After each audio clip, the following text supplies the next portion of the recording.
I'm Dr. Peggy Simingson, and I wanted to create this video to help teachers find free or low-cost ways to do their job with a particular emphasis on literacy instruction.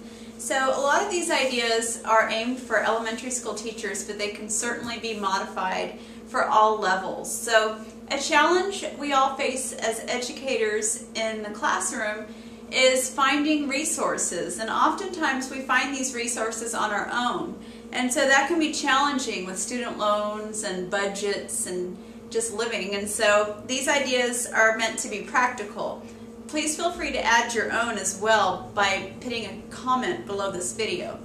So the easiest way, and this may seem counterintuitive, is to ask the students themselves to contribute what they can. And oftentimes they can bring pencils and notebooks. Those are often things on the school supply list. So I just make a really big deal about students needing a notebook and bringing that. I draw a picture on the board and talk about it, make it seem like it's really special, and they will need it. It's part of their toolbox. And so start there. However, that's not always possible, so just look for deals and that you might need to contribute to their reading and writing materials as well. And then every teacher needs books or a classroom library. And so again, looking for cheap resources like thrift stores, garage sales, school book orders, where sometimes you can get points, and adding your own books on there. You can often buy them pretty cheaply. Another idea is to create a wish list on an online book ordering company, and just sending and filling it full of children's books, and then sending a link to your wish list to everybody you know, put it on Facebook, etc., all your social media. And that's actually a good reason to create social media, so that you can let people know this is for a good cause, and say something like it takes a village, and it really does, and that they would be helping children to learn to read and write.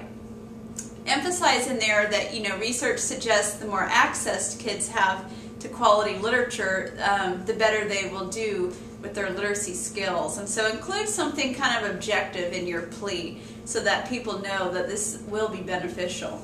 And then also, you can do the shared rotating book tub idea, where you get a tub of books, maybe by genre or level, and then share those rotating tubs with other teachers. So set up a system where you might have a tub of books for your independent reading for a month, and then the next teacher might get that same tub of books. So that way you're sharing.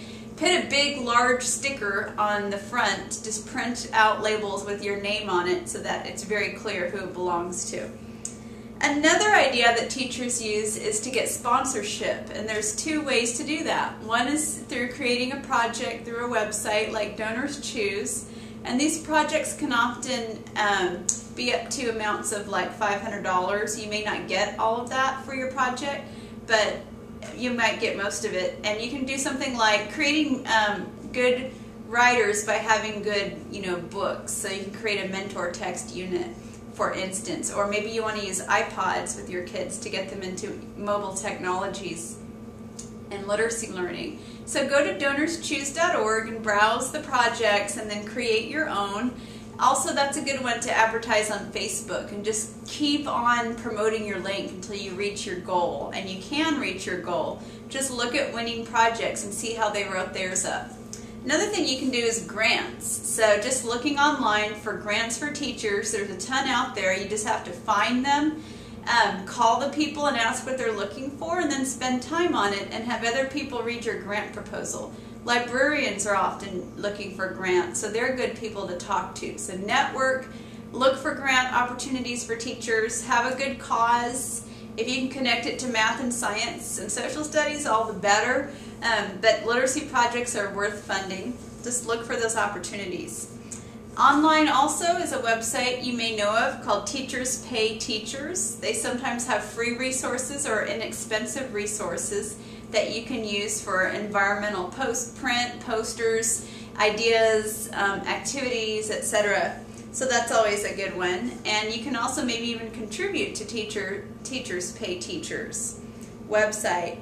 Other ideas are creating your own whiteboards out of this kind of material, melamine board, that you can get at any home supply store. and ask them to cut it for you into like 20 squares, and then you'll have your own set. I would just make sure the edges are very smooth before you bring these into your classroom. But that kind of shower board is really good. Just have them cut it for you. Tell them you're a teacher. Finally, just again, look for grants for teachers. There's a ton out there. People want to help teachers, so just look for sponsors that can help you.